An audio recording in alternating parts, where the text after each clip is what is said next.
Um, and and just to caveat for you, in no way, shape, or form is anybody here selling a program or anything. We're literally here sharing information. Okay, Um, cool. and and I do, and I even tell our coaches this in 6FA. Like, I don't agree with about 40% or so of what of Blake or Tommy's or Heather's techniques, but that's because we're all our own person, right? Yep. Uh, I've provided insight just as I'm going on year 3 of my journey to get to where I'm at right now. As I just literally started making consistent money, right, and sustainable cash flow. So, um, yeah. So welcome. Hopefully it helps. Thank you, thank you. No, yeah, just I. What I'm doing is I'm and my idea is to do coaching myself. It's not. I'm not in affiliate. So I didn't even know I didn't even know affiliate. This whole affiliate thing existed. I only heard about it when I got on 6FA that there's people that's doing affiliate. But my whole it's basically what I'm doing is I've just say what I've been doing is in the last I started off as I'm a agricultural estate agent realtor. I've been doing it for about 12 years now, and I've started making about in 2016, 15. I started making videos from just go out to the farms and making videos, and then learned about the trying always to improve my videos, and that's how I got that's how I got to my buyers and sellers. And I never spent, I never spent on paid advertising. I always used Facebook groups. So I just So would, just organic. yes, I didn't, it's organic before I even knew the word Yeah. organic. I only heard about organic when I joined 6FA. Um, so that's what I was doing. I just go and make a video. I post a video on a group, and it takes me and it cost me a lot of money to make. I've got hundreds of videos, and it cost me a lot of money to make a video. Most of the time, I don't get. I'm not compensated for it at all. I'm not compensated by the sellers for making the videos, but I just did the video because I like it and because it was effective. I felt it was effective, and so I would post the videos every day in about 50. Good afternoon or good morning, Tyler. Hello. Sorry I'm late. Welcome, welcome. You good, man. So yeah, This that's is Groge. I'm Have you guys met? no, You we guys first haven't time. met. I'm So from Tyler's in England. Grove is in South Africa. South Africa. Pretty 1,800 kilometers away or so from Gert, but hopefully Gert Yeah. shows up so we can do an intro. I saw The his costume's awesome, Darren. That's awesome, Darren. I saw his name Gert Maritz, and I thought that name is that is a relatively is a typical South African name. That is, I mean, if I heard that name, if I heard, yeah, if I saw it, I just know that is definitely South African name. You won't find it anywhere else. Yeah, so hopefully he's usually on here, but we'll get you guys linked up, at least in the group for sure. So yeah. Tyler Grove was just telling us his quick story of how he's been pushing towards coaching for agricultural real estate in South Africa, so big farmlands. Right? Dude, I love that. I live in basically rural country in the UK in Somerset. So I come from a small farming town. Oh, that's lovely. So I grew up with horses and sheep, and we used to bottle feed the sheep and the lambs, lambing season every summer. So yeah. I used to live in London in Canary Wharf for 10 years, and I used to work there. And for weekends, me and my wife used to go we had a bike, and we drove a scooter, and we drove into the countryside. It was beautiful. Yeah, English Awesome. countryside is beautiful. It's pretty stunning. Stunning, yes. Well, and anyway, so I just want to say that I got into, and I've done coaching. So in 2016, I got my first time paid for coaching for the first time ever. And I just, it was value because sometimes I just, the guy, the coach just told me one thing at the very end. The last words was go and make videos because nobody else will do it. And that was basically, he didn't tell me say this in a video or do this. Just go and make videos, and and in about 2018, a friend of mine, yeah. Oh, I was just gonna say, if they say a picture is worth 1,000 words, a video is probably worth 1,000,000, right? That's why I think, I've had yesterday many times people, for example, yesterday a guy called me and said, yeah, he's been following all my videos and he knows me and from my videos. And I've had other people when I meet them on the farms, I said no, they feel I should be giving them an autograph because they've seen me they've been following all my videos. So, yeah, I always say to people, thank you, I've made the video for you. It's if they Perfect, man. And to kind of bolster that, I have a mini following too. I mean, I just do lives on Tuesdays, and I've got like this little fandom going on, and I'm just a dude, man. It's but you know what? The difference of us as dudes, just dudes doing it, is that we're doing it, and everybody else, not everybody, but a lot of people are intimidated by this. So by putting yourself out there, you're already, you're already admired by them because you've got the cojones, right, to do it when they don't. Yeah, it just feels to me like to make a video, it's so easy. I can. It's probably because when I first did it, I didn't know what to say, and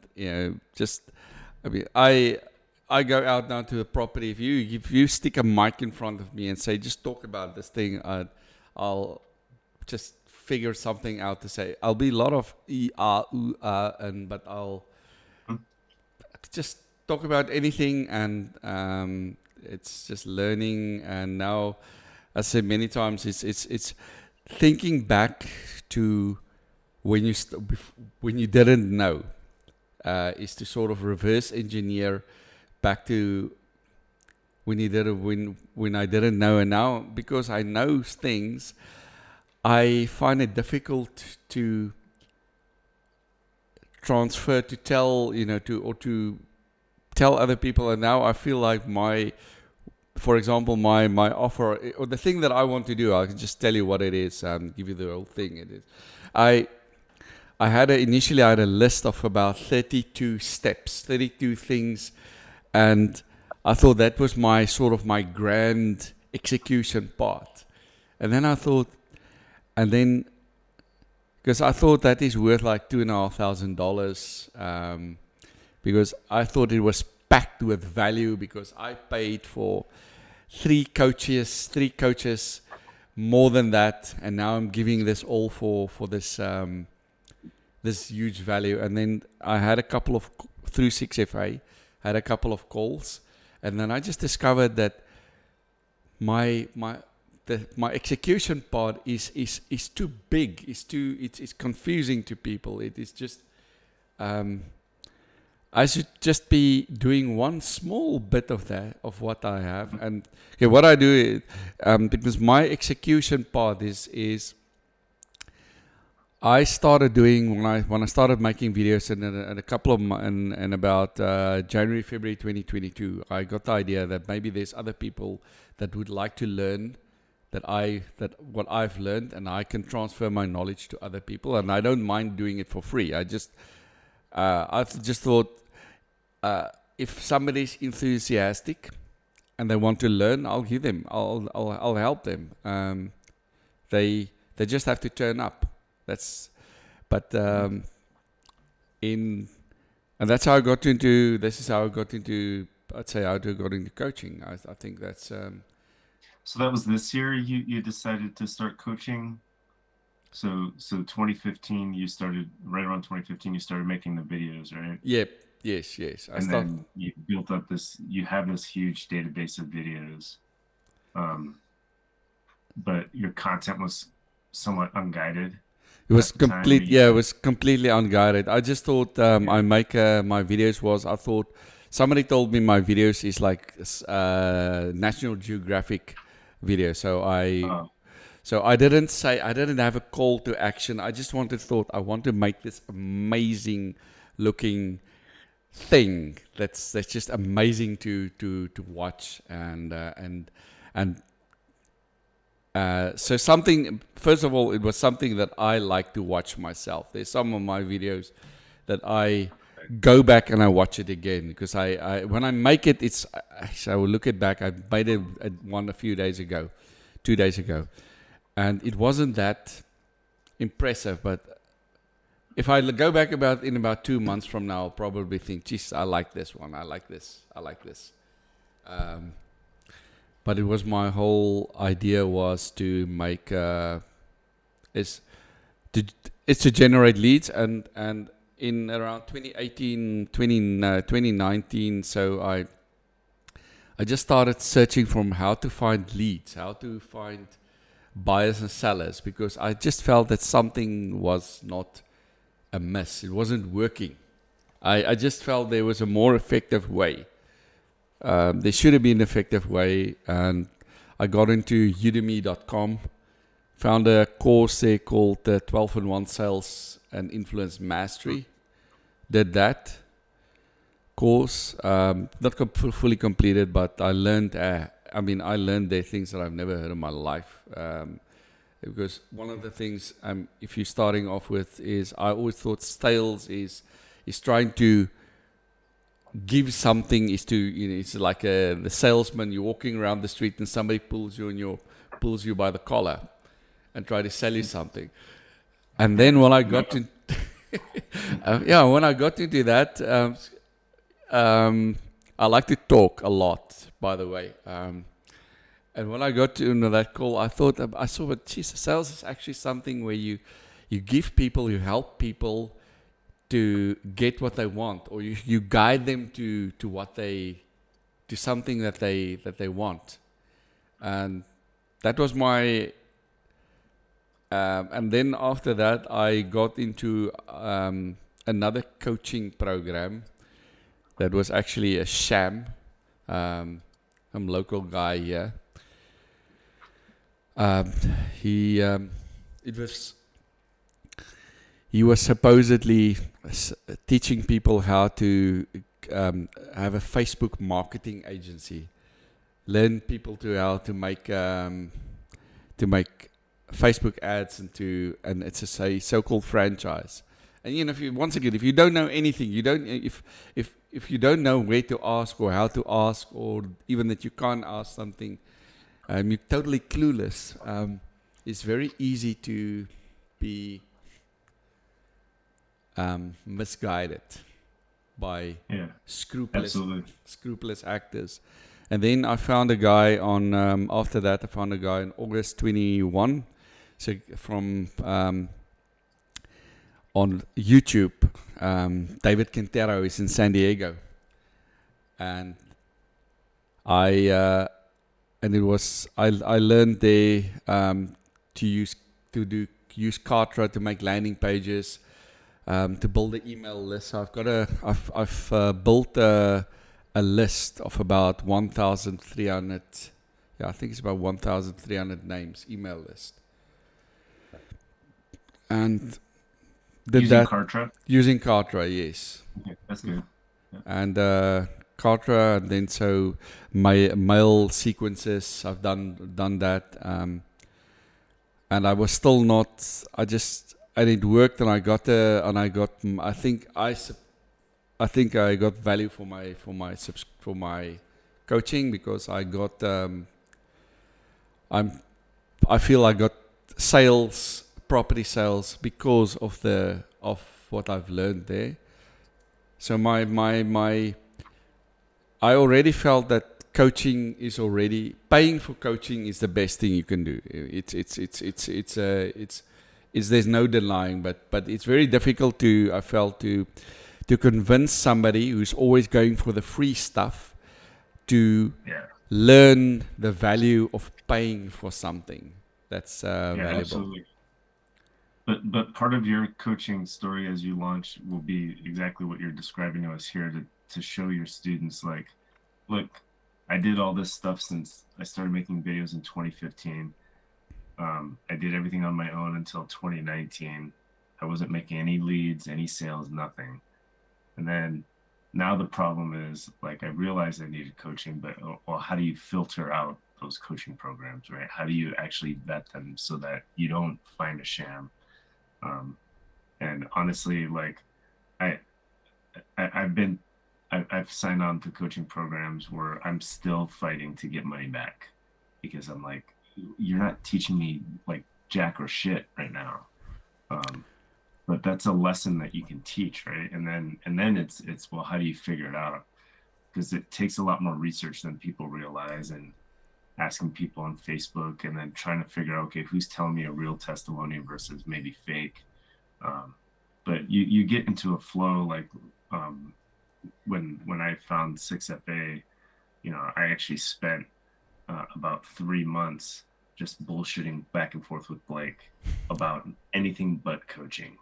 And that was to identify his character. And once I realized like this guy is legit, I Facebook stalked his family, his jewelry business, right? Not his family, the jewelry business that they have, right? Because he kept saying like, yeah, I've been selling here, and I helped them develop this online marketing, and I helped push sales. So I looked at, let me make sure he's telling me the truth. So I looked at the family jewelry store site, right? And I'm like, okay, well, he boost sales. You can see that he did boost sales, right? Because I was so nervous about paying 4 figures for something else, and I started with the Amazon FBA, which was a joke, and if you actually can't do it, it's still a lot of work. And then e-commerce, and got stood up on that. And then eventually I tracked into affiliate marketing, and which led me to where I am now, right? Which I don't do any affiliate marketing anymore. It just comes by circumstance, which is something else I want to talk to you about. But it's how to vet those. Yeah, I Facebook stalk people all the time. On my web stalk. No, I do the same stuff. If my phone's ringing and I use Truecaller, you'd probably use. I look at while the phone's ringing, I'm on Facebook trying to find the profile. Yeah. So it's and that's a lesson, right? And you have to realize that as you get into coaching, if you talk about that, you'll tug at the heartstrings of your students, because they might think you're making up a story, but you can prove it, right? You can be like, look, let me take you to my YouTube channel. Look at these videos I made. I got nothing out of this for 4 years, right? And I have all this camera equipment. I tried this, and and now here I am, right? And then the other part is, as you're learning the tools, right? If you build a foundation of what you would offer to your students to do something similar, right? And I'm not talking about the agricultural real estate. I'm talking about marketing, right? In general. And you say like, hey, I've used Kartra for this, and this, right? And what you want to do is go become an affiliate for Kartra, right? And then I use this as my CRM program, whatever it is, right? Like I push Close CRM. And so I'm an affiliate for Close, right? And then and pick your tools. I use ClickUp for project management. So guess what? I'm a ClickUp affiliate. So when I talk to people who just need help, I do business consulting. I'm like, you need to build yourself a good foundation, or you need to actually learn how to use the tools that you have right now. But if you want to go over to something easier and that's more streamlined and efficient, then let's transfer all your data to these, right? And I send them my links. And I set it all up for them, but I give people, my clients, the baseline of what I've proven to work effectively, right? After learning all this time. And it applies to any business that you have, right? Tyler would be great at knowing, hey, here's how to set up e-commerce. Here's what you need, right? You're not making a lot of sales, but you have a big baseline of the programs and the applications that you need to use. You have a good website that's linked. You know how to use WooCommerce. You know how to use Etsy. I'm sure you could learn Amazon in a heartbeat, and you could teach that, right? So, and that's the detach it from your theme, right, or the thing that you're actually doing, and just say like, hey, I have a blueprint, right, for how to get going on this, and insert whatever you want to sell. Agricultural real estate, I don't know, just pick a thing. Cars, I had the idea. Actually, the only reason why I'm saying agricultural estate, real estate, is because I'm one myself. So, but I thought there's this, like you mentioned the word, there's a blueprint that do the same thing, because I'm sure that, well, I think if I can do whatever we're doing here can just be applied to promoting a book, to promoting, I don't know, whatever. If you're a restaurant owner, something, it's a there's certain principles that is generally applicable. That is what I think. But yeah, thank you. It's a very good. As you're speaking, I'm just thinking of all the posts that can be made. You have great long form posts, ideas from your lessons learned, right? And you have great belief shifting content, right? So from this is from growing up in online marketing, right? And this applies. I tell everyone this applies to anyone on a journey, on any journey you are, right? So your story is your content, right? And that leads you to long form, right? Belief shifting. And then you also have your story is your CTA, right? Your call to action as well. Learn this thing, right? Whatever that is. Comment below. Or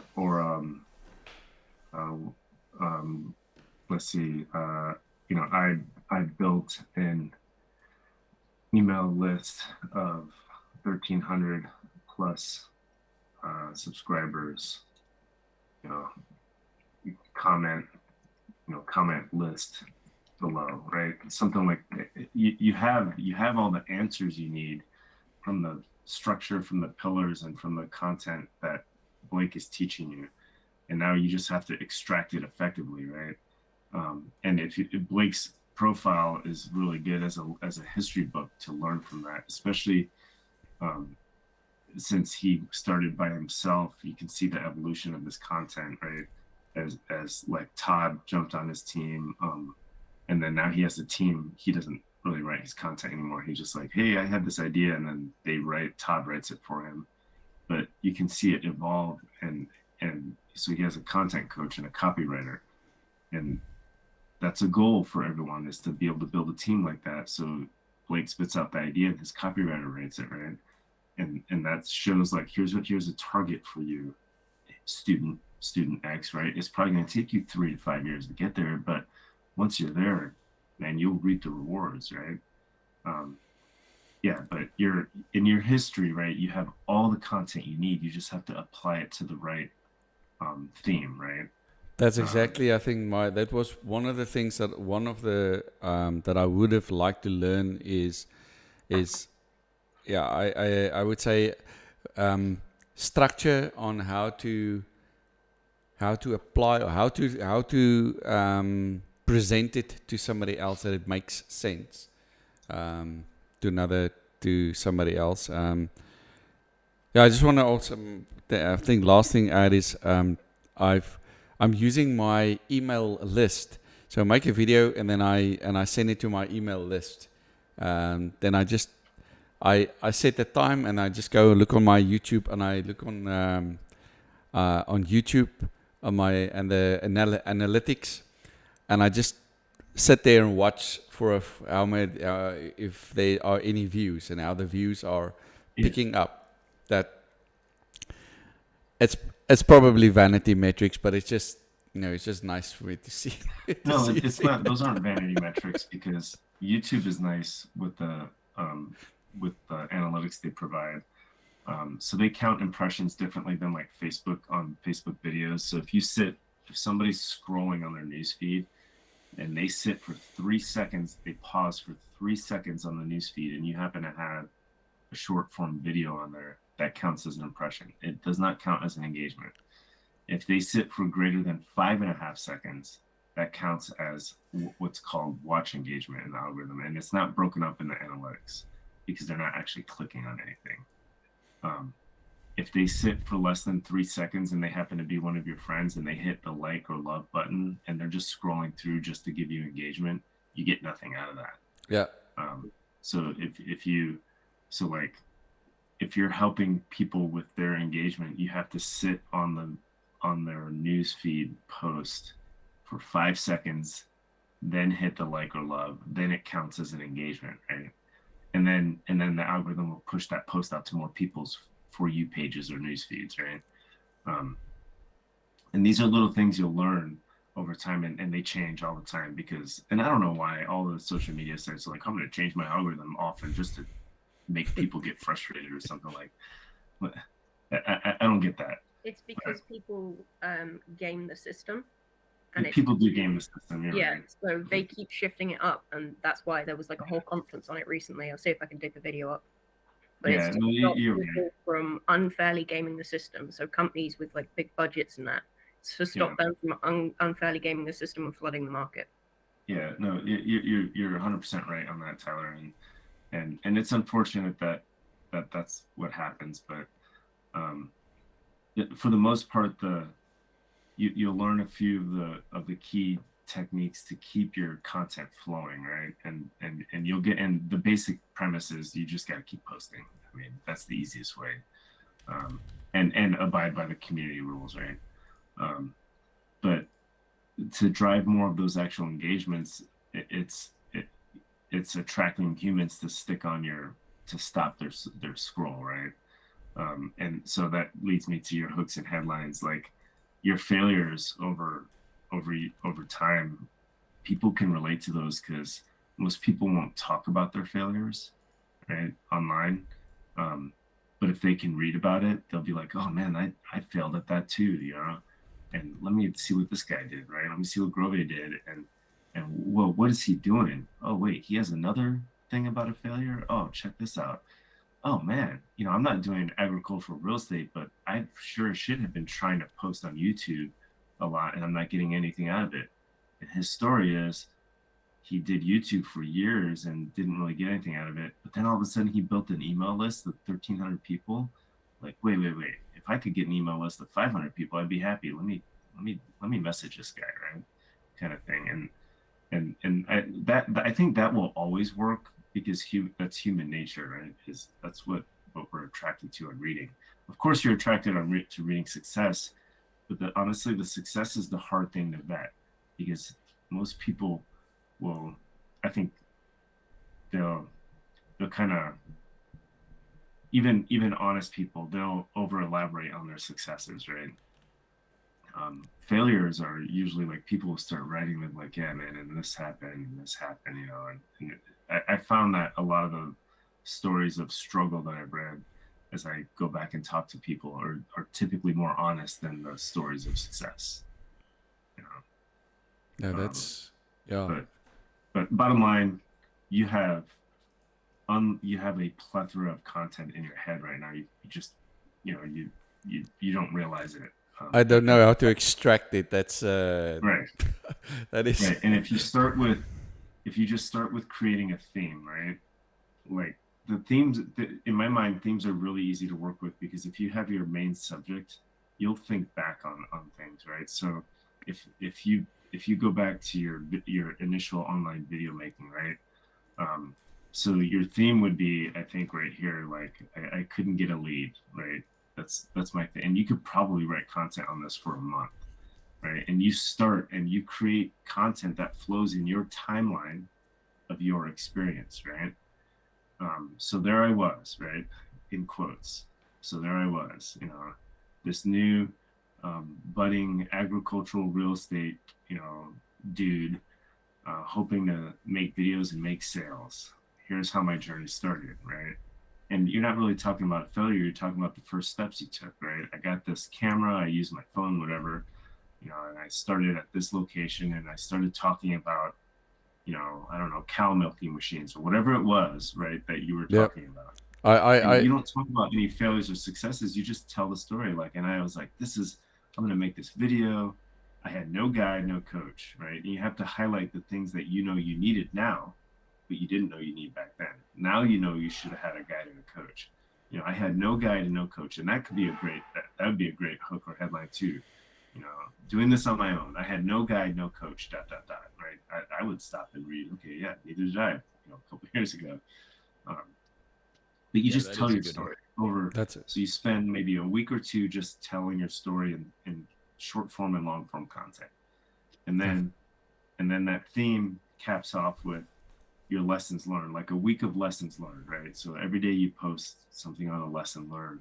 That lesson learned is going to apply to the people in your big picture niche, which is online marketing, right? And then eventually you'll nug it down to that niche of who you want to coach to your audience, right?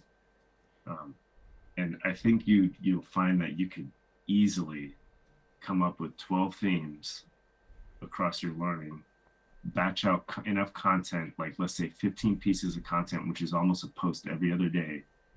And you could batch out a year of content posts in probably a month, right? And you'll be like, holy crap, I hammered this out.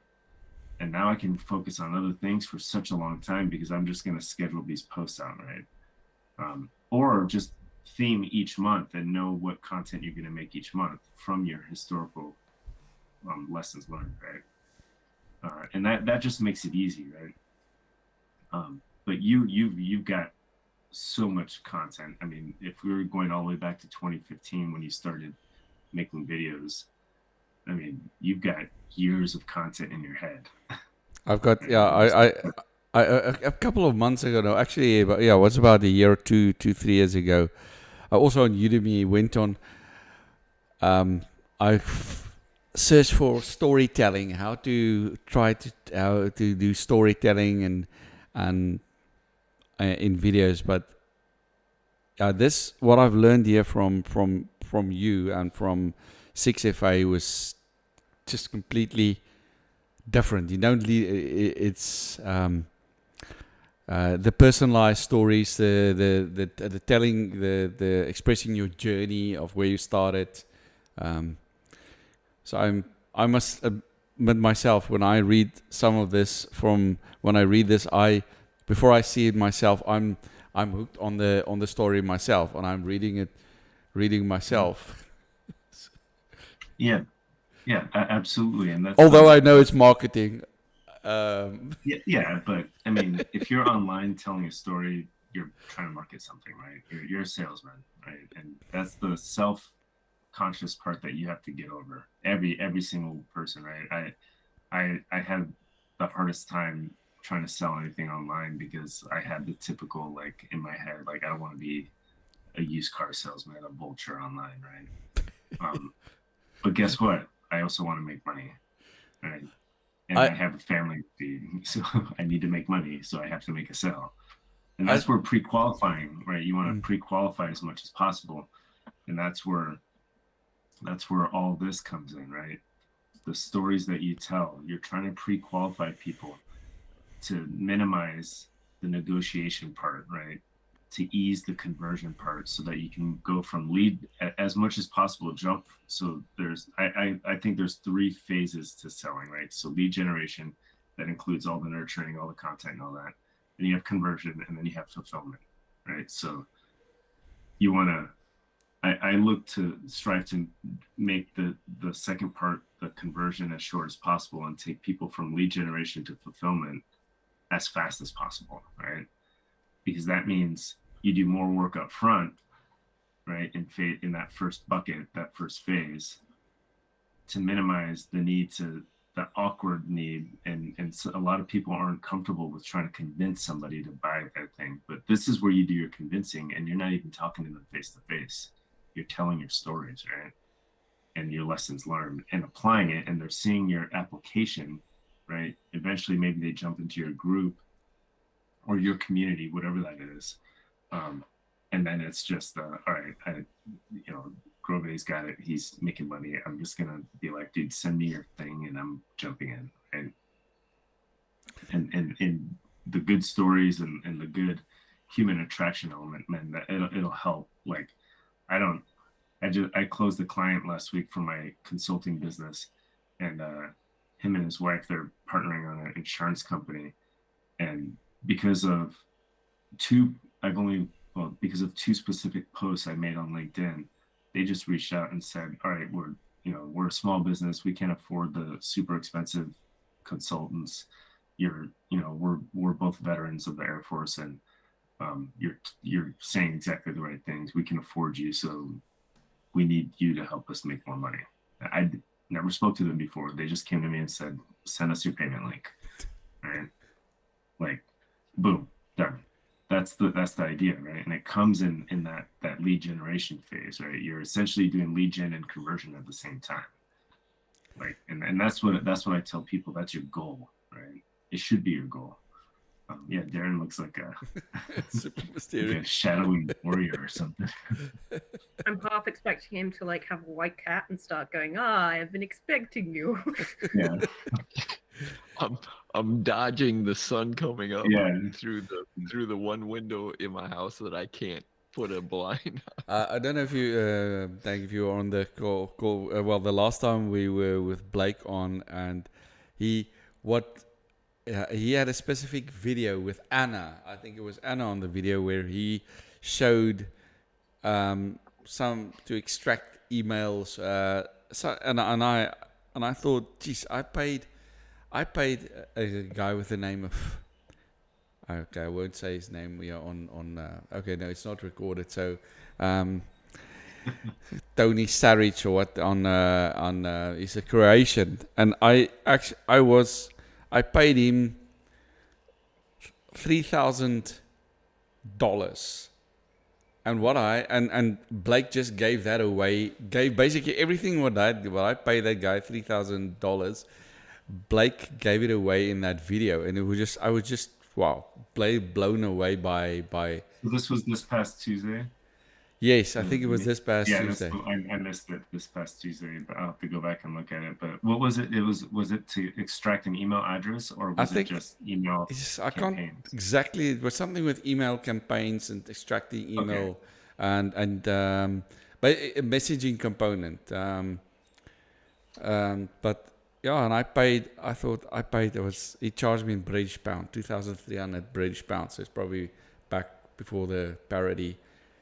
Probably $3,000, and I thought, geez, I was blown away by what I had paid. And then no, I won't say anything, or you know what I mean.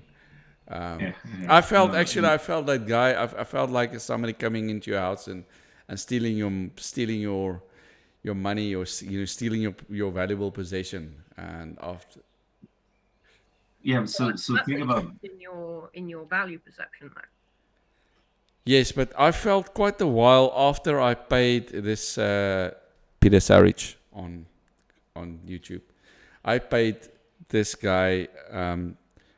I felt quite, I don't know the word, resentful about what I paid him, and I was very upset about paying so much money. But now I've learned. I thought, okay, I'm in 6FA. And I think if I didn't pay that guy $3,000, I would have had less of an understanding of what is going on in 6FA. So now I'm thinking back to it. It was sort of worth it to pay the $3,000, because Sorry, that's kind of what I meant. So like, when you had that experience, you had a shift in your own perception of the value, right? So you at first perceived that £3,000 for that course or whatever was good value for money. Now that you've seen this example where actually, he's giving away the information for free, he actually genuinely cares about the people and, teaching them all this stuff. You now perceive that to be the valuable aspect. Right? I So, yeah. that guy, he showed me like very little, but I got the value from Blake and from 6FA, where I think if I didn't have paid that Peter Sarich £3,000, I would probably not have fit. I would have found it much more challenging to be in 6FA. I think I had to. It is something that many times people pay for something and you don't see the value immediately. It was like when I paid the first time for coaching, and I didn't. Okay, I knew you had to pay, and I learned many things that was blown away that I didn't even know existed. It was basically just Facebook ads, learning how to do. But it took me a while to. It was a lot of money for me, but I felt it was worth it. Not immediately, but it did take a while.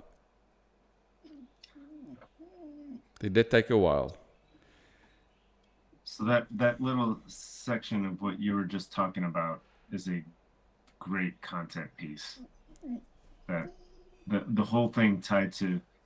So my coach was talking about this thing on utilizing email for something, and it got me thinking about what happened to me in the past. Tell the story.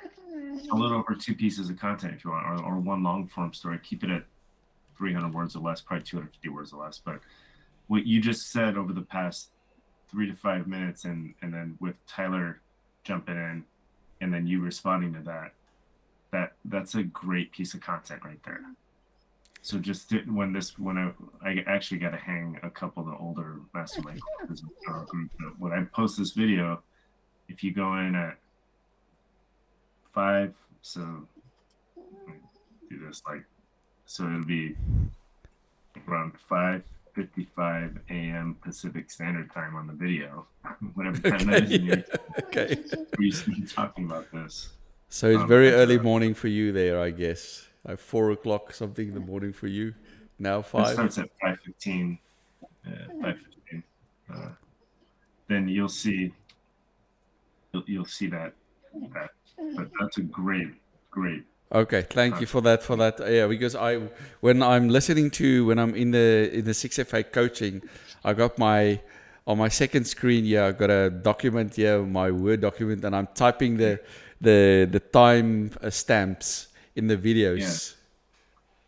Yeah, I wish I could just hit like a button, but nobody has that. So, but yeah, and expand on that. Like, and this was the email information from Blake. You said to Anna, right? Yes, to Anna. Yes. It was something with Blake to Anna, and I watched, but the guy that the Peter Sarich, he had this videos about 0 to 5,000, the 90 days, that kind of videos. Mm-hmm. And when I spoke to them the first time, I was so he's telling me, you can easily make $5,000 in 30 days and 90. And I thought by myself, making money is not that easy. If it was that easy, everybody would have had it. It's not that easy. That is, I didn't say anything. I was just, my trust level dropped. That's part of the reason I don't think I'll ever make a post like that or even a headline like that. You know, it's so it's so subjective, honestly. I mean, there are people that can do it, Mhm. and there are people that have done it, There's people that but win the it's a lottery too. yeah. right, exactly, right. They're flashes in a pan. Yeah. Even if they do it once, they probably can't consistently do it. Um, with what they're going to teach you, quote unquote, right? Or anyway, yeah, you guys get the point. Yep. That's uh but at the stage when I was okay, I 6FA is the third time I've paid for coaching in 2022. The first time was with a guy with the name of Dan Netting, and Dan, he was gold. He's also in the UK, there in outside London somewhere. But anyway, he was there, and I felt he did his best, but it was not what I wanted. It didn't scratch my itch. And then I was still looking, and I got to this Peter Sarich, and I was so hot, you could say, as a lead, that I got on his video. He had his 20 or 40 minutes call with me, and he basically signed me right there, whipped out my card, and I just paid right there. I was just so, I was probably the easiest sale for for anybody, and I think he couldn't believe his eyes or his ears. Um, and after I paid this guy, my itch was still not scratched, and I found Blake, and that's how I got to 6FA, and now my itch has finally been scratched. That's a good story right there. That's a good story right there. Like, because it's the year isn't even, we're only 3/4 of the way through the year, right? So I don't tell Blake, but I told Anna a few days ago that don't tell Blake, that I feel like I've already got more than compared to all the coaching I've had in the past. I've already had more than my value. I'm starting to think it. you should tell Blake that you should put that in a testimonial video to him. No, he'll Yeah, love you. actually, In yeah, fact, you I agree. I thought You should be. I Bro, thought if you do that, I guarantee he's gonna leave you. He's not gonna, That's because a brilliant how long is testimonial. it? How long is the program? What's he? Is it 6 months? Is that what the coaching? I think it's 6 months. Yes. So he'll just, Yeah, I think so. he'll give you an extra month, guarantee it. I really I You give him feel good I'm starting to think that is this profitable for him, if he, with all the coaches and everybody. I'm just, because it's so much value that I'm So blown it's away. really, yeah, it's very profit, and the coaching setup is unreal. But Yep. in March, no, in February, yeah, in February they had a 30-day campaign talking about, like, this is the last month you can get in at this price. So he raised the price $1,500 in March this year because of the value, and the bigger value comes in because they limit the students, because they want as much one-on-one time as possible. But also, any program that he suggests, any application that his company is an affiliate for, right? So he's tied into CloudKey, so he does L Messenger Pro, and pretty soon CloudKey CRM, which I actually convinced him to not use it. He's moving on a different CRM here pretty soon, internal to his company. But all of those things, right? He gives out, when you join 6FA, you get a license for L Messenger Pro for 1 year. He bought the white label license for those and hands them out. And then, honestly, it's a great program, and most people will stick with it. And when he hands out a license, he gets a percent. It's not much. I mean, it's small potatoes compared to his coaching program. But and that's where I alluded to earlier, building the baseline to provide to your students, right? And that's where you become an affiliate for if you recommend 3 programs, just make sure you're an affiliate for those, because $1 is $1, right? So one of my initial ideas was to be a Kartra affiliate, and I've got an affiliate link. So my idea was to teach people how to use Kartra, how to build email list, the whole thing with Kartra, and then, but they have to sign up to Kartra and be in for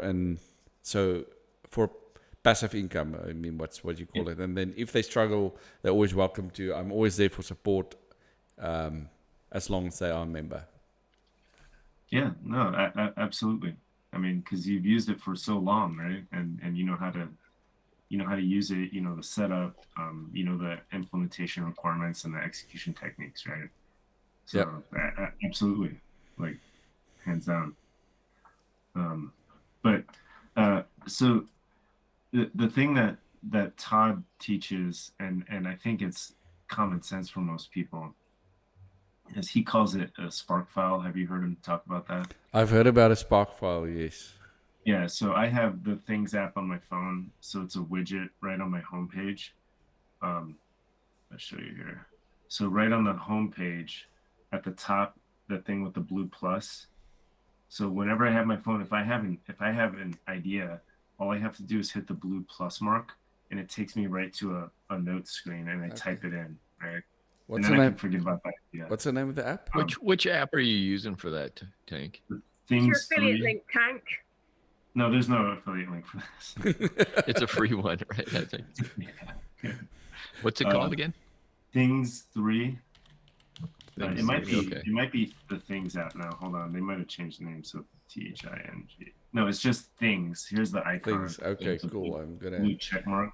Gotta get it. Okay. Get it. Plus with the check. So the widget that comes with it is really handy because you don't have to find the app and go into it. If you put the widget on your home screen, you just hit the plus button, type, save, and then because you won't remember that idea later.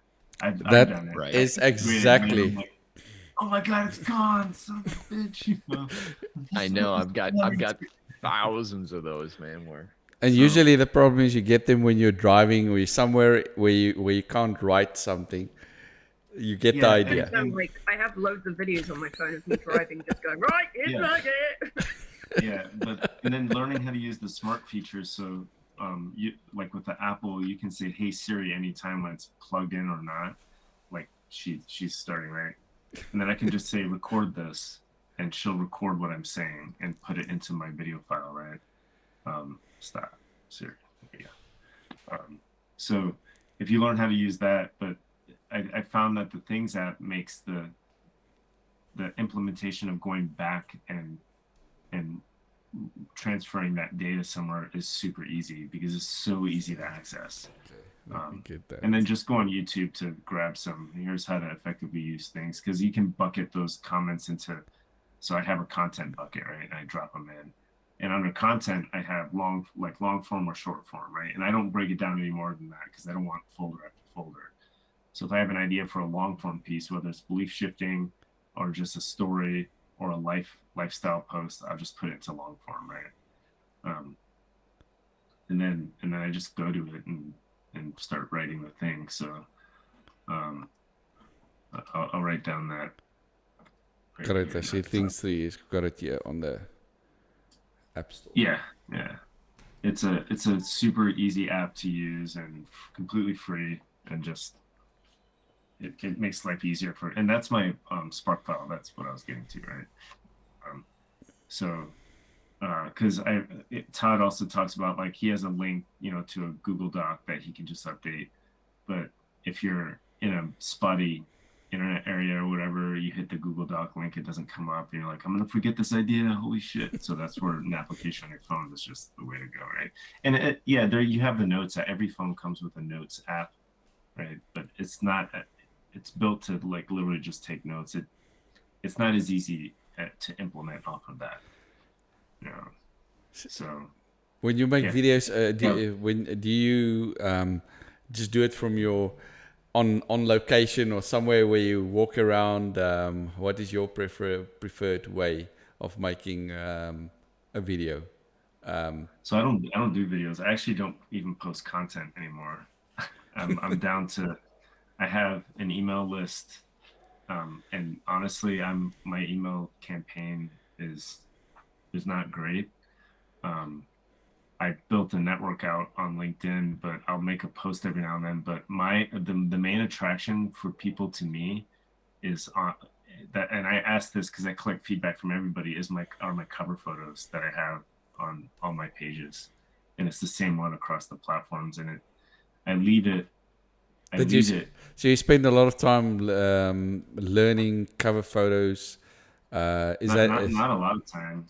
I just okay? so That's your offer, basic, isn't? Yeah, it's social media enterprise marketing consulting, high ticket online marketing education, entry into online marketing, and online marketing system consult. I've seen that. So Yeah. I get people who are interested, like, hey, it looks like you do a lot of consulting and teaching. Yeah. So what the hell is social media enterprise consulting? And I go into it with them literally for 3 to 5 minutes. And like, oh, I could really use help with that. I've I feel like I've crafted the copy on it that drives people to message me to ask me, what the hell are you talking about? That's all I need. That's all I need is for someone to be like, dude, what is this online marketing system consultant? So basically, the main thing I do is I integrate, I bring automations to people's businesses to free up their time. That's where I make all my money right now. It's this last one. And people will sit there and be like, what is a system consultant?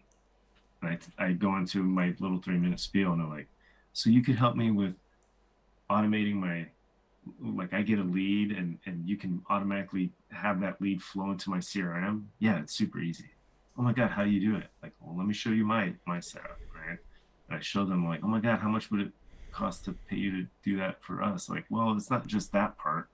That lead has to flow through, blah, and I go into my whole entire like pipeline, right? And then they're like, okay, yeah, help us out. So I just I drive curiosity with what I wrote because it's pretty vague. It's not very detailed, and it makes people ask, you know, like what is that, right? And I'm dependent on my market or my network to, eventually get to the point where it's like, oh, you go check out what Tanka. And this is on my profile, my Facebook page. This is my group. My group's been at 90 members for, 6-7 months. I haven't pushed a group editing campaign at all. But my main thing is LinkedIn. Because I since I consider myself a business, I kind of, so it's the same, right? The same thing, but I do business to business, and LinkedIn is much better. I have 100% qualified audience on LinkedIn versus Facebook for me, and my target is small business owners, who can't, again, I said earlier, who can't afford those high cost consultants. So I will always keep my prices down to get more volume of small business owners than not, right? But yeah, so that's kind of how I get my LinkedIn inbox is freaking ridiculous. Like you can like it's just nonstop with people asking questions or for two reasons, because I market for a DoD, Department of Defense skill bridge program for the Air Force, but then also for my marketing or consulting stuff. But then you're well aware of the what, because my spiel, whatever you call it, my thing is also LinkedIn. Then you're well aware about it's a very easy thing that I was just posting on LinkedIn using Wallaxy to message a sales navigator to find leads in a particular, and then connect that to Wallaxy, message the people, then contact the people, message people who view my profile, connect and message the people that are on my profile, and that is, I think that is a brief, briefly. I think that's a basic. That's what I'm doing, and then just try to get people on a video call with me. So just out of curiosity, how much are you paying for Sales Navigator plus Galaxy right now? Sales Navigator, I've got it for free currently. Oh, How I got it for cool. free is on Fiverr. There's on if you know on Fiverr you can go and people activate. So I've activated there once for $20 per month, and then the lady that I got it from, probably in Pakistan or somewhere, she must have forgotten about me because That's expensive. Sales Navigator is expensive. So that's how I got it for free at the moment, and Walaxy I think is also it's about $20 or $30 per month. Yeah, so, I think it is. somewhere like that. But I found on also what I found on 6FA somewhere, there was AppSumo, and I saw on AppSumo that was like one of the most valuable things. You got to be careful with AppSumo though, because like you have to really research the apps and make sure they're getting good feedback and make sure they're getting good responses from the owners on it, because 90% of those apps don't make it. That's just a site for them to try and be like that's a beta testing site. They're trying to get out there. So you could literally have what you think is God's gift to your marketing, to your business, and all of a sudden they don't make it, and then they don't have to give you a warning. It's just gone. So you just got to be really careful with AppSumo. Okay, thank you for that for that valuable lesson. 90% die on AppSumo of those applications. So because you'll look at the themes on there, right? And they're like, you can get the new CRMs, you can get the new AI content bots or whatever, and if there's a group of 100 of them, they'll do their lifetime offer for 6 months or so. 6 months later, you'll see that one of those programs is actually out there making it, and the other ones are like, well, onto the drawing board. What's my, I have a development team. What's next? And if you have it, it's all gone. So you just you gotta be really careful with that. And AppSumo is, talk about a shiny object syndrome marketplace. Because it is a very tempting place to just procrastinate there. I must say. Yes, and it's a great. The founder of it has marketed it very, very well, right? But over the time of learning and your journey and talking about shiny object syndrome, you'll realize that is the cemetery for most marketers.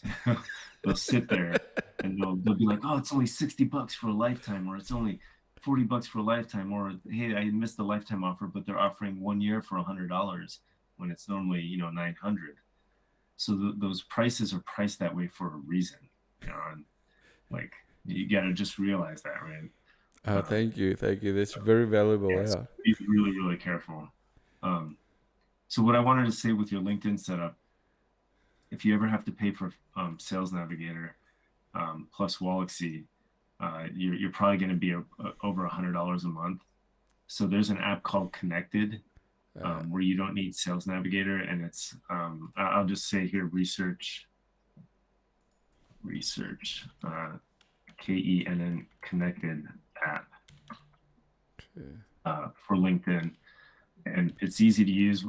You don't need Sales Navigator for it, which is nice. And you build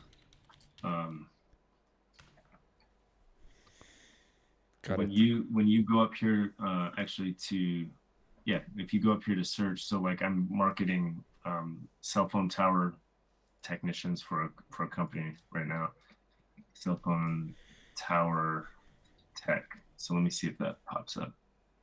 And if I go to people. All right, so you can see cell phone tower tech pops up, right? So these are people who build towers, so they're manual labor guys, right? So then if I filter, I want second and third connections. I don't have any first connections, so this will be easy. Maybe I want to just look in all of the United States. What else? Let's just show results from that. All right, so 29 results for people specifically with that So this isn't a really good example, but anyways, no matter how many results there are on here, this link up here, your search results link, this is what you copy and put into connected, and it uses this link from your account that's tied in, and it'll inbox all 29 of these people. Just one. Just that's very valuable. And, Thank you. and then you get to schedule your follow-on inboxes, your messages, right? So if we, let me reset that filter, and let's just go with let's do just tower technician under people. I think I'll get more hits. 29,000 results. So you know, I don't want to ever inbox 29,000 people. 20,000. Okay, let's leave it at 20,000. So yep, take this link right there, copy it into the connected app, type out your first message, your welcome message, do one for 90 minutes later, do one for 3 days later, whatever, and then hit go, and then that's it. And you can close it. It'll just keep doing it in the background. It won't do all 20,000 because it knows that it'll spam your LinkedIn. You know, you might get locked out, but it'll pick a number that is not. It's AI. It's all AI driven, right? So in theory, it won't ever get you locked out of LinkedIn. But then you're only working with connected, right? Sales Navigator allows you to focus down a little bit more than the filters here. Like in Sales Navigator, at least I can go in and I can limit it to a company with like 11 to 15 people, right? Maybe I'm looking for a company at a certain revenue, and that's why I'm doing maybe 1.5 million or less a year with no more than 15 employees, right? And then that's who I want to target. And then I grab that link from Sales Navigator and put it into connected. But in general, for what you're looking for on LinkedIn, you know, I don't know. Let me just do. Let's look at real estate or agri. Let me see if agricultural real estate. I don't know if that's a thing. Let's see. Agricultural real estate. So then there's 22,000 results. Agricultural real estate. Yeah. So it's in there, and then throw in some filters, right? Wherever. I don't know. Let me just, whatever. United States. Yeah, whatever. So 13,000 results under people. And then I would grab this link, throw it into connected, and let it do its thing. Right? It's a little easier to use than Sales Navigator plus Walaxy. So connected is another thing that Blake asked me about. I'm like, dude, I like connected better than Walaxy, just because I feel like it's easier to use. So and just look it up on YouTube, right, and compare it. Exactly what you showed. Yeah, go ahead, Darren. No, go ahead, Grove. I thought what you were showing me is sort of part of my, I would say, of my when I initially when I had people on a call, I showed them this is the way, showed them how to, because everybody, I showed them how to make their LinkedIn profile presentable, how the optimize social media, optimize for social media, and then show them how to find leads on LinkedIn with this method. And then I talked a bit about, but basically this is what I had in mind. Because if I would say, even what you've shown me now was very, it's very valuable. And it could be valuable for, if I didn't know about it, and I didn't, and somebody showed it to me, there's definitely value in it, worth paying for it. Even though the information could be free, available, but well, that's the valuable part. Is well, that's a good part of the valuable part is having the knowledge to find. You know, there's you can pay and get just about everything, right? But the value in it, the big value in it is being able to find the cheapest or the least expensive, most efficient way, right? So that's your, and I think, Grove, not from experience, in witnessing what you do, but in listening to what you've said, um, I think maybe you're giving away a little bit too much up front.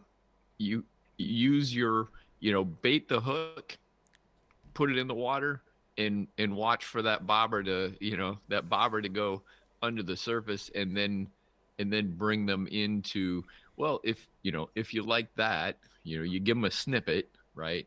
If you like that, um do you want to do a and you can start Tank, I think you're actually more experienced at this. I'm working this now, but I think you're right, with Darren. my yeah, I'm so giving it to. I was you giving it say, away and confusing.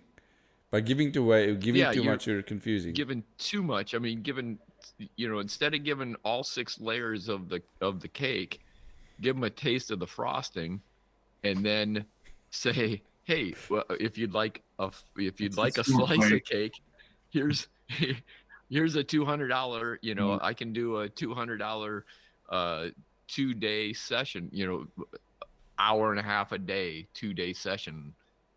Are you interested in that? And I'll explain it. I'll walk you through setting it up for yourself, blah, blah, blah. Just ideas. That is a very no. Thank you. That's very valuable. Thank you, Darren. That's yeah. They're well worth it. And I know Tank is an Air Force guy. He loves cake, man. So and Aaron is a Navy guy. He loves hot bunking. So I'd rather like cake. No, I'm a civilian. Fuck all of you. I used to be many years ago. I used to be in the South African Army again. Oh, here we go. It's just like Gert. Gert was in the army too. Yeah, it used to be compulsory. It used to be, but it was abolished about. I think it's about in 1991. It was abolished, and I don't know a single person who voluntarily joins or joined the army. Nobody. Nobody goes. I don't know where they get their people from, but nobody I know. mercenary. It's a shambles. It's a South African army. It's like it's Yeah, they're going through a crazy. It's a disgrace. They got, for example, they've got this Saab Gripen, and the Saab Gripen. I think they're all grounded, and they've got BA, this trainer jets. They're all grounded. Yeah. So it's absolute disgrace. Like, yeah, the U.S. is over there right now trying to negotiate a foreign military sales contract maintenance program right now. So yeah, I saw that there was 2 weeks ago there was a air show, and there was two. The C5 Galaxy was there, and another plane. Unfortunately, I live too far away from it too, but I would have liked to have gone there, and would have been interesting to see. It was a good time. But I hope you get something out of this on top of what you're learning from 6FA. Well, the goal again for everybody is just talk about your experiences, like be able to voice those lessons learned that you don't get to voice typically, like even in any coaching program. I mean, if I spoke up on all the call, even though I haven't attended a call in a while, I could take up the whole time, and that would defeat the purpose. This is I must I don't know how to thank you for this has been extremely. PayPal? You just hold up your credit card. Yeah. Screen. What's Actually, your kind national of insurance number? speaking of payment systems, I read a rant by Alan, right, about PayPal, about Pirate Patch wearing gouging PayPal, and it's Alan though, so take it with a grain of salt. yeah, right, yeah. I mean, it appears. it appears that Alan will take the opportunity to bash anything. Yeah. And he, and I've only known the guy. Well, I don't even know the guy. I've only kind of been associated with the guy for 2 months, I think, 3 maybe. But what's that? What? Oh, I thought I heard something. No, I thought I heard something. So Sorry. Go on. he was ranting about PayPal and had come up with and was recommending a different payment system.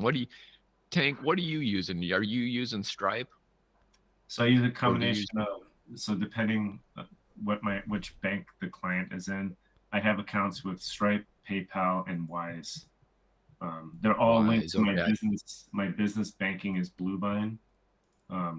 So Darren, for you, so Bluebind might be international. I gotta look, but Bluebind.com, man, talk about an easy and awesome business banking solution. Really, kind of like less than 5 years old, but just so simple, great analytics. They parse out everything for your taxes. It's Are awesome. there any fees or anything? No, zero fees. Zero. Okay, yeah, I got to get away from that. I've got a local one that I'm not happy with.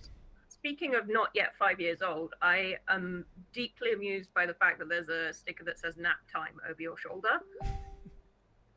It's Neptune. Oh, Yeah. it looks like nap time from here. Yeah, I was like nap time. I'm like, oh no, it's Neptune. Yeah, it was a team I'm with. Well, now you need one that says nap time and just hold that Yeah. up whenever someone gets grumpy. Like, Yeah, like nap time. Yeah. I genuinely thought you were being awesome then. How dare you? Definitely not awesome. Says No. the man A lot of history and shirt that says ninja. what was that? Your shirt.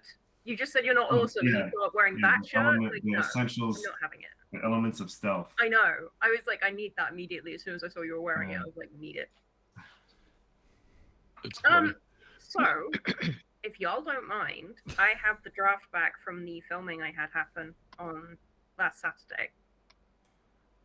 Yeah. Let's hear about it. Do you want to see? Yeah. Yes, please. Sure. Stuff. So, why don't you give Grove some background on what you're doing? So basically, I run a business doing scale modeling, props, that kind of thing. I used to do how do you call it? I used to be a filmmaker like thing. No, why can I not Prop speak? builder, right? For That's filming. it. I used to build sets and props for TV and film before the pandemic happened. Then I had a big accident, the pandemic happened, and I was like unemployed. So I was like, oh, I'll start out on my own. So I started my own business. So this year I moved into an office, and part of that was like I'm starting to expand my online presence now. So I hired a company to come in and do some filming for me on Saturday, so that I have something to put on my website, so that people know who I am, what we're about. It's going to be the intro to our YouTube kind of thing. So that's what I got back. This is the draft I got back from them. You'll have to let me know if the sound works. I'm Tyler, and this is the home of Rock Box. Come with me.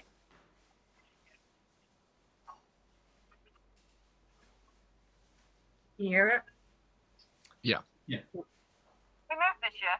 We've got into an office space, and that's really great for the company and for me. And it means we've got more time and more space to dedicate purely to what we're doing, making craft more accessible to people. Doing anything, really. I had this amazing project recently to make a train table, which has, an engaged train going through it. It's not quite finished, but it's really good fun. And not only does it do a train, it's on wheels. And you have a puzzle drawer. And I think that's really awesome. Dropbox is going to new and higher places, and I'm really proud of the company we've been building, with your help, obviously. People like you who've been supporting the company and buying our product on Etsy or on our website, or coming and supporting us on Patreon, even watching our YouTube videos. I really appreciate your support. And I hope you'll join us on this new journey as we move into bigger and higher things. For example, this year I've worked on some really cool new products for our store. We've opened our own website. We've got these really cool products going up. Some shop signs, some dice towers. I even had a commission to do a dice tower in the shape of a rubber bath book, which is exquisite. Some projects like this, sci-fi, and even my favorite, the Roman Colosseum. That one's going to be a good one. PropFox is a company that does, well, lots of different things, but mainly we focus on creating accessible terrain, focusing on quality product, on getting into things like D&D, wargaming, more accessible to everyone. So we provide really fancy little bits of windows that maybe some people couldn't cut out, but it elevates their projects, and that's the scope of it. We do whatever we can to help people achieve those hobbying dreams. Different scales, different styles, different types. There's always a new project I'm working on, and I'd love to invite you to come and join us on that journey.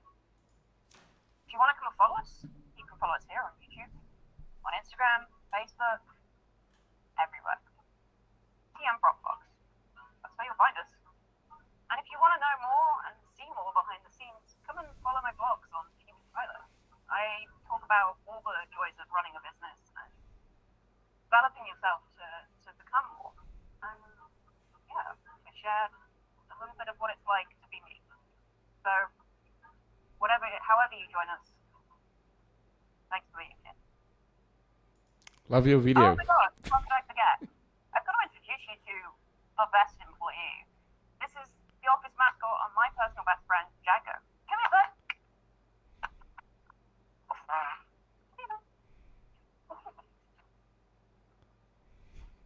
This is Django, everyone. Say hi, bud. So yeah, that's it. Love your video. It's human.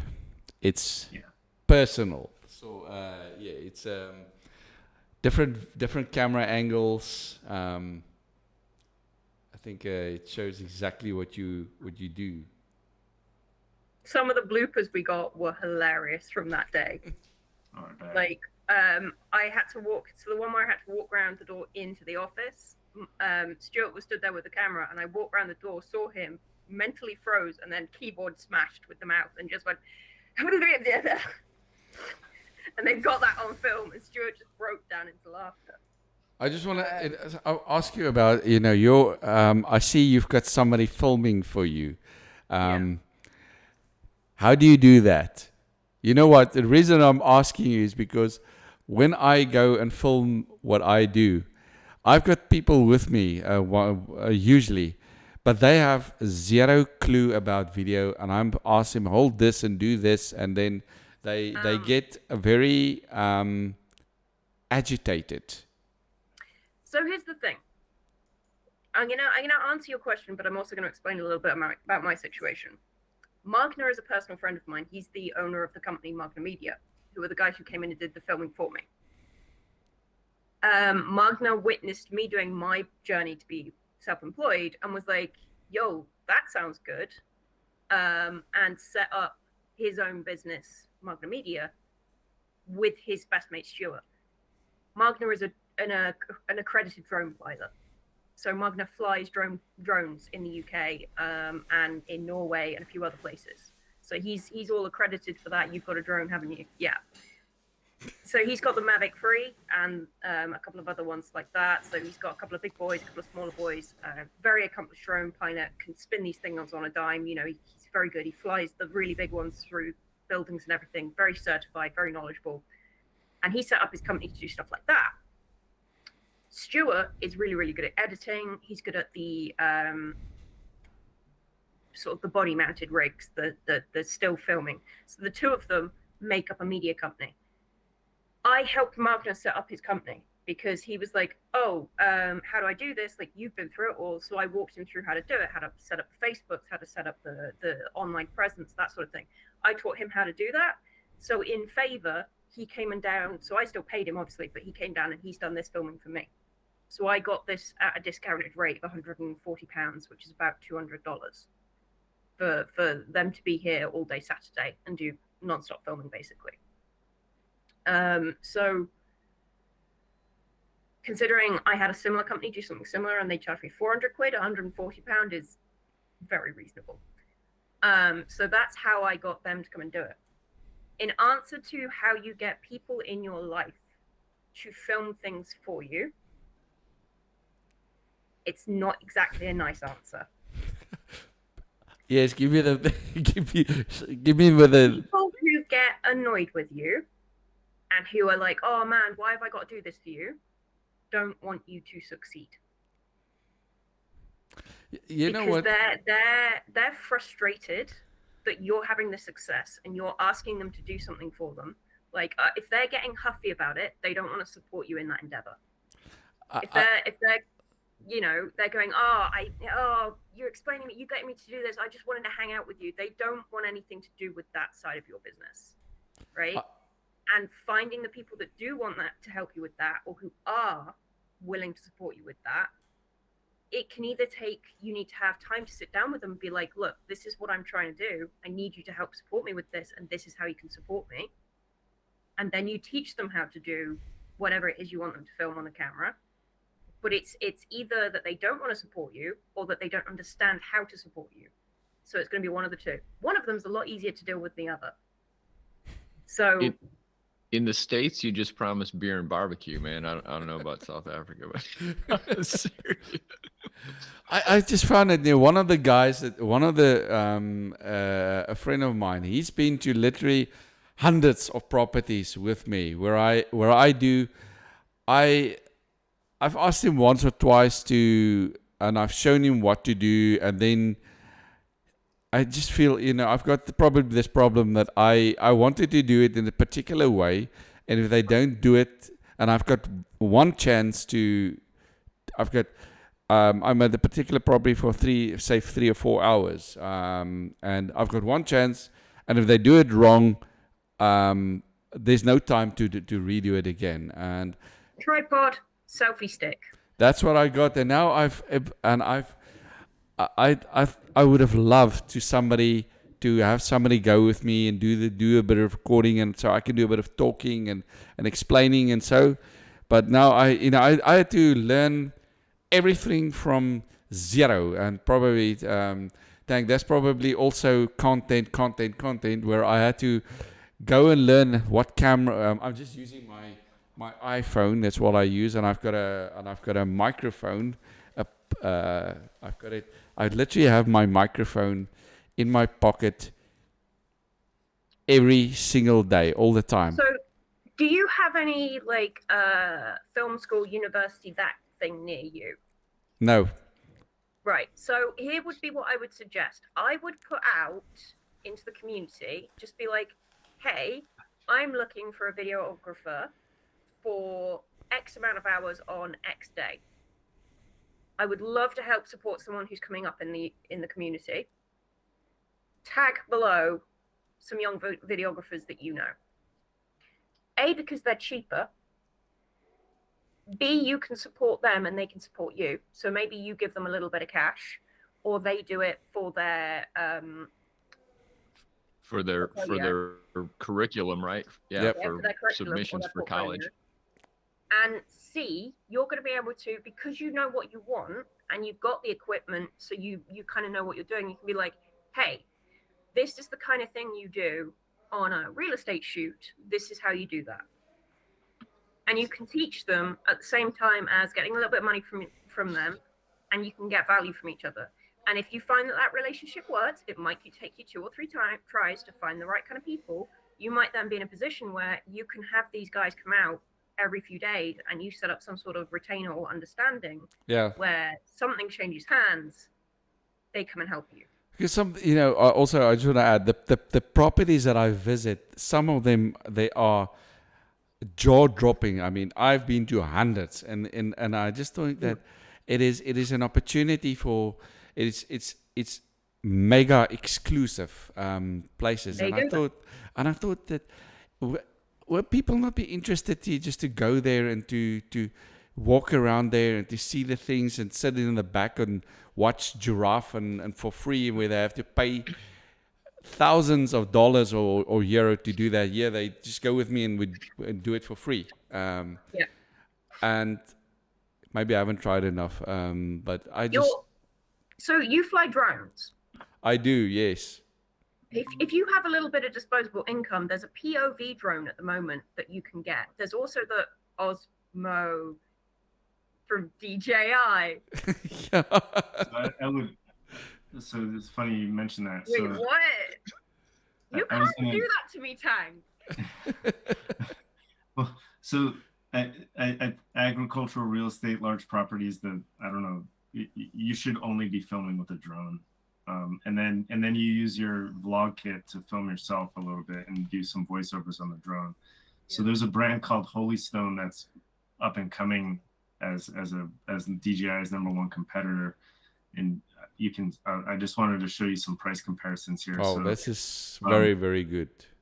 yeah, so 249 to 299 for a drone that has the same exact capabilities as the not the 2000 but the 1000-ish dollar, was it nine, as the like the Air 25, same 3-axis and 4-axis gimbals, 4K cameras. Video resolution is not a problem because all the little cameras are so good that most people don't have a computer that can process it. Has to get dropped down anyways. And plus, if you're going to put it on YouTube, guess what? You can't put that on YouTube. It can only be 1080p, right? So don't buy the stuff. Don't pay for something when you can't use it all. And I keep telling people that.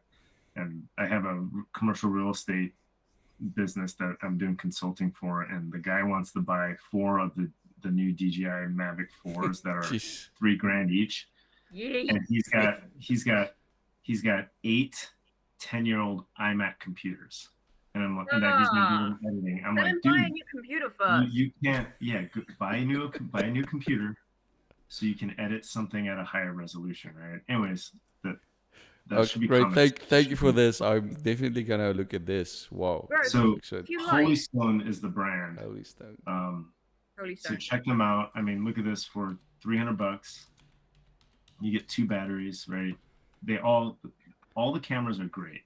They all have stabilization. So just ignore that, because if you don't have that, they're not going to sell, right? Really good ratings, right? I always shop by ratings as well. And then the key things is right now is the brushless motor is key, and they advertise that.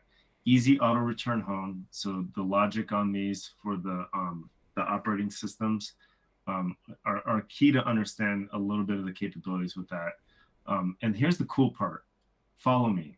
So Follow Me is relatively new, probably about 2 years old, right? So you can walk around. This thing's gonna follow you. And if you want it to always shoot the front of your face, guess what? It's always going to shoot the front of your face. If you want it to shoot you from a profile, you can program your profile view. It will follow you from the side. And it has great auto detect. So if it's flying backwards, it won't run into a tree. It'll stop and it'll let you walk right by, and then it'll reset itself, right? So $300. Yeah. That's a lot better than this because I've got the Mavic Air 2 and Mavic Airs are expensive. Yes. Yeah. Like, yeah. And then just and you're not doing anything crazy, but just be wary that the DJIs are China manufactured. So the US, like, there's a few of the models are banned because of the feed and the exploitation that goes back to the Chinese servers and what they're doing with what they're viewing, right? I read about that they would banned a day or two, blacklisted a day or two ago. DJI was blacklisted a day or two ago in the US. Yeah. So I just saw the headline. I don't know what model specific. Yeah. Yeah, there's a couple of models, and it's because they promise you privacy and all that, right? But they're taking the tracking data, the video feeds and everything, and exploiting it. I'll just leave it at that. Anyways, there's some options out there, and this isn't a starter option. Holy Stone, these quadcopters are really good, and like I said, they have the same battery life. If you can fly one, you can fly them all. They're really easy to fly. Yeah, it's a good option to check out. You can do it. You can learn. Go on YouTube. You've been on Udemy. I love Udemy. I get educational programs from there all the time, Udemy and even Skillshare. But if you want to get some cheaper or free classes on drone flight capabilities, right? So I'd actually like to offer, if you don't mind, Grove, if you want to send me an email address or somewhere to meet you up with, I'd love to get you in contact with Magna, because I'm sure you two would have plenty to talk about, and he can probably advise you on sort of what would be a good setup for what you're trying to do. Yeah. And you and Gert may collaborate in going together with hiring some videographers or something, because Gert does tours and tourism. Yeah. Right. And I'm sure that if Gert could have a tag along videographer for his for his guests or something like that, or I mean, maybe you guys go into a high end UAV, or the thing we were just looking at. Drone. There you go. Take the military out of it. Yeah. So anyway, another idea is reach out to your local wedding photographers. I've found that a lot of the wedding photographers these days are doing have experience in videography and have high-end drones that they're using. Yeah, cool. Thank you. This is actually my drone crashed about my Mavic Air. I was flying and it just said battery communication error or something like that. You just dropped like a stone from the air. Fortunately, it landed in a tree. So but one of the arms broke off, and I had the super glue and glued it on. But now it's still not flying. Anyway, thank you. Right. Check out Holy Stone. They're awesome. I'm on their website now. Thank you. Oh, well, on Amazon. Yeah. Shiny object syndrome. No, I'm kidding. Not that. No, it's what's one of the interesting things was one of the from the 6FA was all the diverse things that people do here on 6FA. It's really interesting to see what people do, specializing. Yeah, and that's why. So the few sales I've gotten by happenstance, I market for Blake. I market it as just a modern day digital marketing course. He started off with affiliate marketing, and when I jumped in the program, we were talking a lot, and I was like, dude, you're more like, I'm telling you, the things you teach because of your sales background with the family jewelry store, you're actually just teaching sales in general and online marketing in general. And then he actually shifted his content posts and all that to focus that theme versus his previously focused just all, here's how you do affiliate marketing. He'll be releasing soon, just keep this on the down low, a link option to actually be an affiliate to market just the 6FA academics, right? So much cheaper price than with the coaching, because the coaching's not going to be there. Because I've been telling him, like, dude, you have the best academics I've seen, and I think like we would all thrive on that. Because honestly, I already have a campaign built for it to market it. I remember. I'll jump back in on the affiliate thing to market your academics, I was just telling my brother's girlfriend today that the academic things, the lessons is worth the money almost in itself of 6FA. Yeah, he over delivers for sure, man. Which is great. Yep. But I also thank you. You a couple of weeks ago, I heard you asked about something about chatbots, and you had a question.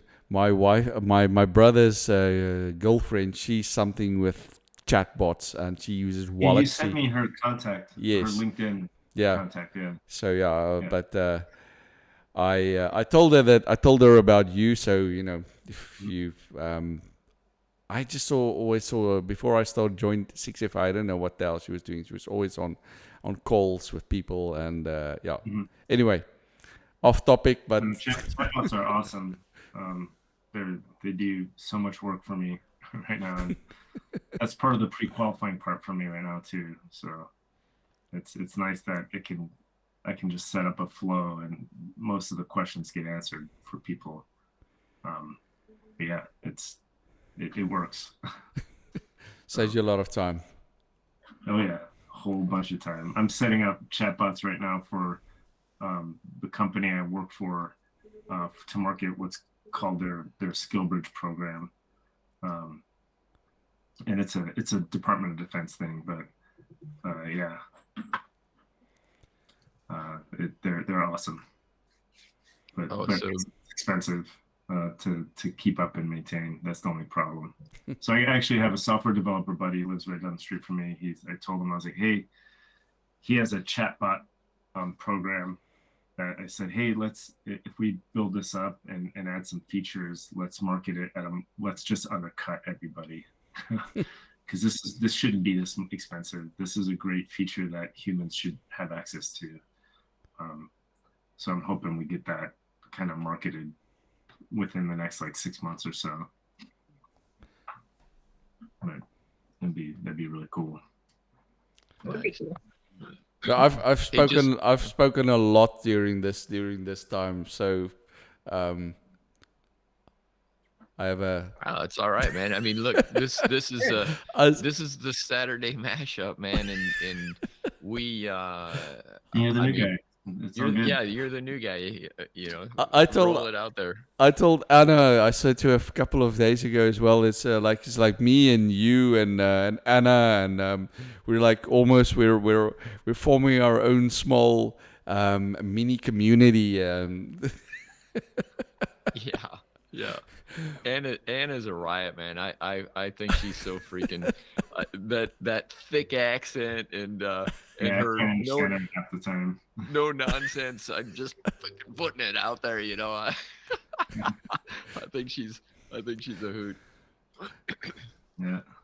But going back where I said in the beginning, in February, if I'm willing to share what I've learned to anybody for free, for a person who just have to turn up. It is because I think the world is big enough for for other people to do exactly what I'm doing. That's simple as that. Yeah, I I think if you did you see my comment about the storyline book? Are you in?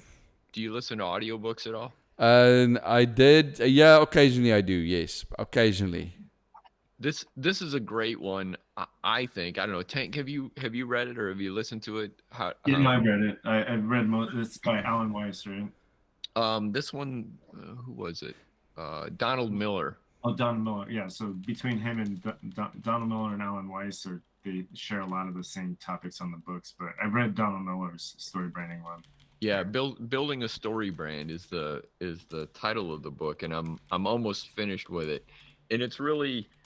Look, he's self-promoting to a point, right? He directs you to go to his site and build up your story brand and whatnot, which is some people complain about that, but honestly, he's telling you to use the resources that you get with the book. So whatever, you know, when you read those reviews, they're just piss heads. But um but listen to the book or read the book, and it gives you, well, for me, it gives clarity to what to concentrate on, right? And it isn't about you. It isn't about your business. It's about the customer. And yeah, I mean, honestly, it's a lot of the same of what we know or what we're learning, you know, in the 6FA path and whatnot. But it condenses it, and it gives you a little tool set to use to work it out. I think it was a very valuable, very valuable read. Thank you. I'm And gonna, it's yeah, I'll get it.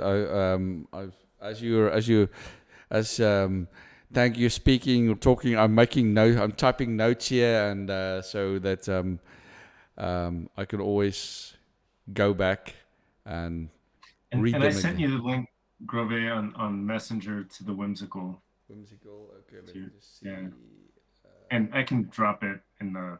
I'll probably drop it in the mastermind group if you don't mind, so anyone can look Yeah. at it. Drop it in Mastermind. Yes, fine, please. Yeah, hey, Tyler, something something I wanted to say about your video suggestions, right? I would suggest each time you mention a platform like, hey, I'm on whatever, have that flash across the screen or scroll maybe across the screen or come up, boom. And then I know that you show it. I know that you show it towards the end. You go boom, boom, boom, boom of the platforms, but I believe repetition is valuable. So they'd see it the first time, and then later when it comes up, boom, boom, boom, boom, as you're talking about it, they see it again, and then I would use a closed screen of your email, your contact information, and your different as the closeout screen. So just suggestions. I think putting it out there more than just the one time, because then people will be like, oh shit, I missed it, right? But well, you're there'll be a description for the video though, Yeah, wherever yeah, it's posted, right? So those yeah. links will also be in there. So like okay. YouTube, website, whatever, there'll be text that comes with it. Okay, well. okay. Then And maybe not throughout the content, but I would still think that a closed screen yeah, to would highlight be that. good. Yeah, that sounds like a good idea. Well, I'll give that a gander, if you will. Oh, cool. Yes. But anyway, so Grove, just kind of a basic background on these Saturdays, right?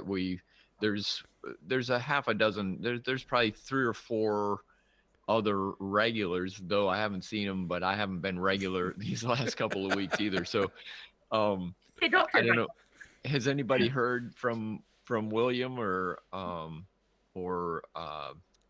sorry, the couple that used to show all the time?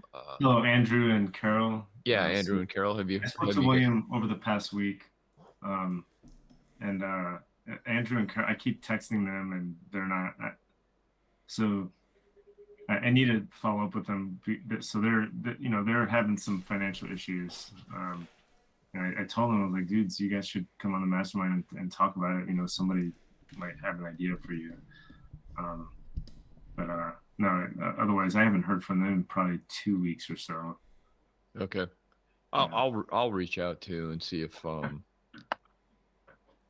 try to get them back into I mean, it doesn't cost anything to show up at the group. Yeah. I know that they've been tight from day one. Yeah. And I'm not sure that I know that they were looking for coaching, but I don't think it was I don't think anything that I threw their way was in their budget. So Yeah. maybe we can just work some coaching with them here. Yeah. So then that's what I kept telling them. I'm like, just keep showing up and let's chat on the masterminds. Yeah. I also yeah. Well, I don't know how long you always convene here, but the comment the format here or what is something that I was also looking for, basically sort of looking to just to share and learn from other people. Yeah, Well, that's the whole point of the mastermind, right? Is not to have anything cost anything. It's just a collaboration. Yeah, open share, right? Open share, yeah. And so Tank has been Tank has been instrumental in sharing new Everyone stuff. has. Well, like I mean, we all share, and the Facebook page, the group page, right? I admittedly have been lax, to put it lightly, at staying up to, or posting on that page. So I promise today that I will do better, and put some, keep posting and keep that page alive. But yeah, this group was formed by us, for us, to help each other out, to collaborate, to share ideas, and and do exactly what we just did today, right? So um I've got a bunch of kind of development work, so to speak, to get my latest client lead lined up and caged, and I'm gonna be talking with Tank, I hope, later today or tomorrow or Monday, whatever works for you, man. Yeah, we can For a stay for a right bit. after this. What's that? We can stay on right after this. Okay. Okay. To do some strategizing, masterminding, and as I go along, I'll share that with you guys. I'm happy to share it with you, and take your feedback, because I'm, like I said this to Grove, or Grove was on the on the call with Todd. I gotta say, Todd is funny. In He seems to be so indecisive about his advice sometimes, right? Yeah. Even on his little Loom videos that he shoots on my content, he'll be like, "Well, okay, so I'm not sure I'd exactly say it this Yeah. way, But but I'm just like that. but okay, well, I'll say it like this." you know, it's funny to me. But anyway, on yesterday's Todd call, um, I expressed to Grove and Anna and Todd that I'm comfortable. So I'm doing a two path thing with this new lead. The lady, I've already built no like trust with her over the course of a couple of months of us working together in the office, and then she left the office, and so sneak peek there. So Oh, that's thanks. then she left the government and went to local government work, and she had actually come from that, so she went back to what she liked to do, and then she got promoted to she actually was somebody, and you got to kind of know the county, but she was somebody that actually had like some ideas and some motivation, and so they're like, "Hey, you want to be the boss?" So they promoted her, and she's the director of economic development for her county, right?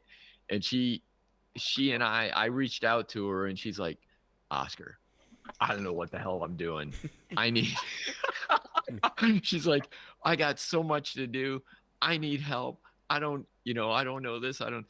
Now, here's the downside to all of this is she's got this tiny little budget, right? She's got like $160,000 budget, and out of that, she's supposed to pay two people, Yeah. which, and so that leaves like freaking nothing. And she's like, "Everybody just keeps telling us we're the poorest county, and this is what we," and I'm like, "Hey, man, you don't get out of poverty by wallowing in how poor you are, right? I mean, you need to take actions." And so anyway, she's she's super cool.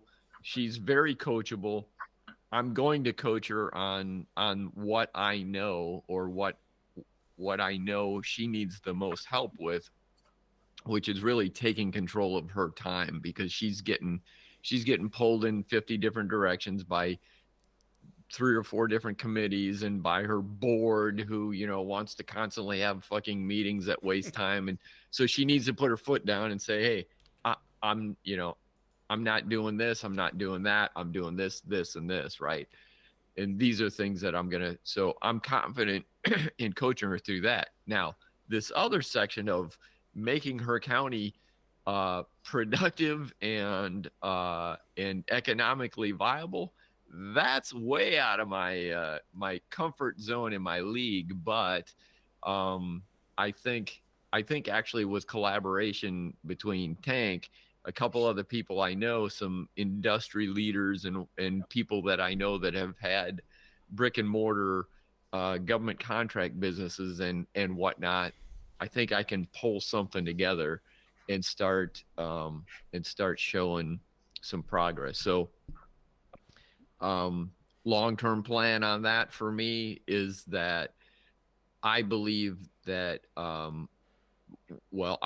one, I'm looking for the testimonial from her, right? That hey, this guy helped me out and holy shit, it changed my life, right? So I'm looking for that.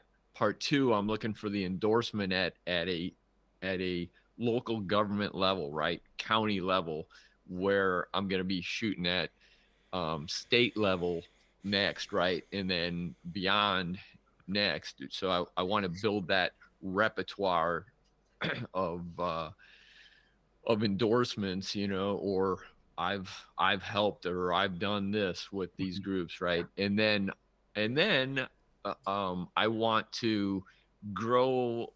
I want to grow this county, grow her budget.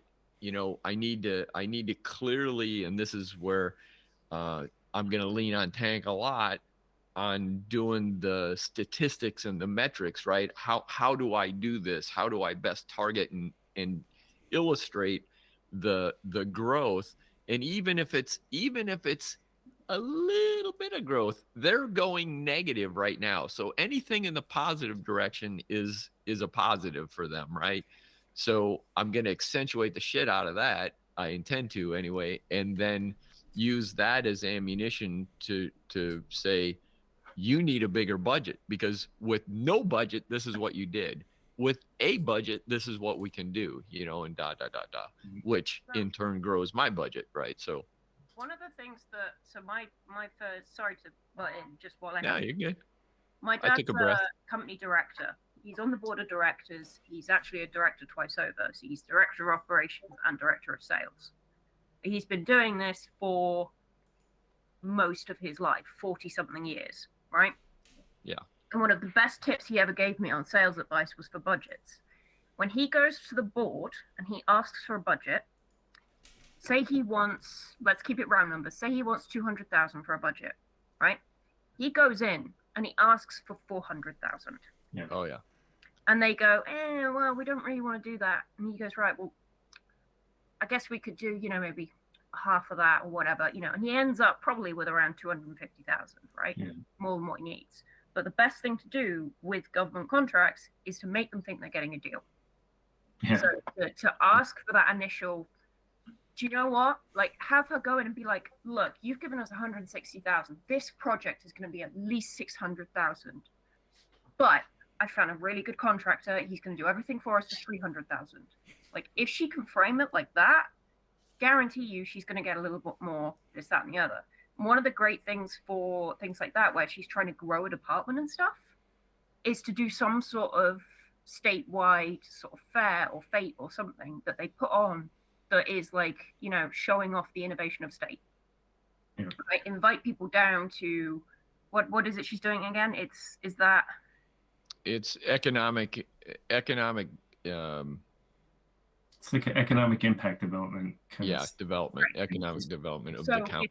if you invite like whatever, let's use rural agriculture as an example for right now, right? For rural agriculture, say like you put on a county-wide fete and you invite down the local farmers and the local like leaders in business and so on and so forth, and you put on a fair and you bring in things that are going to help innovate farming, right? And that are going to help with that. So, for example, the Lely astronaut, the Lely vector, like things like this. So, for any of you who are not into cows and all of that, it's an automatic feeding robot.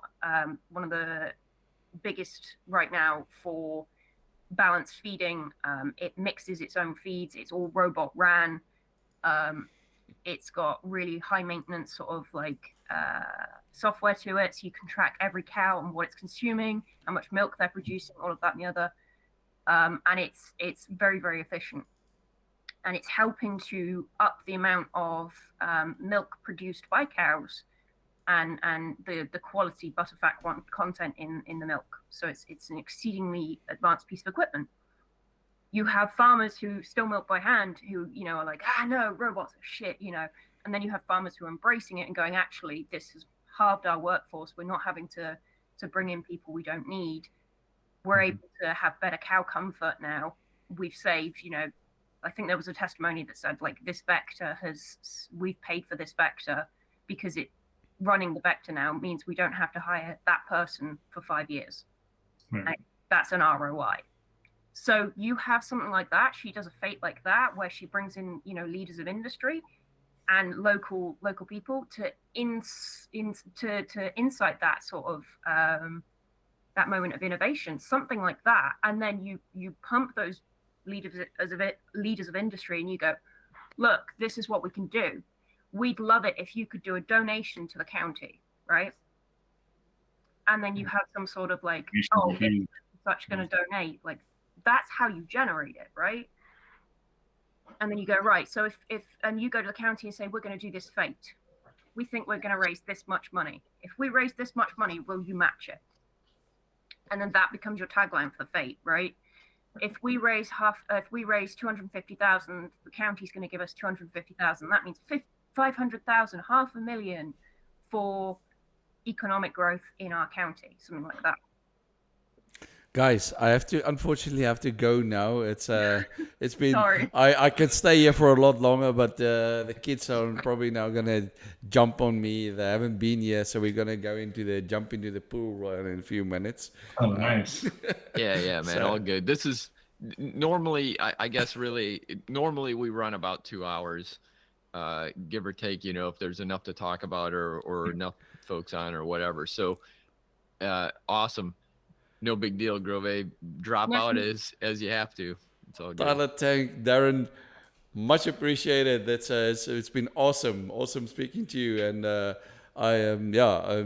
I'll drop in again. And I'll right. see you again on Monday or Tuesday. Yep. Really good to meet you, Grove. Okay, Yep. thank you, Tyler. Cheers, man. Bye bye. Cheers, man. Bye.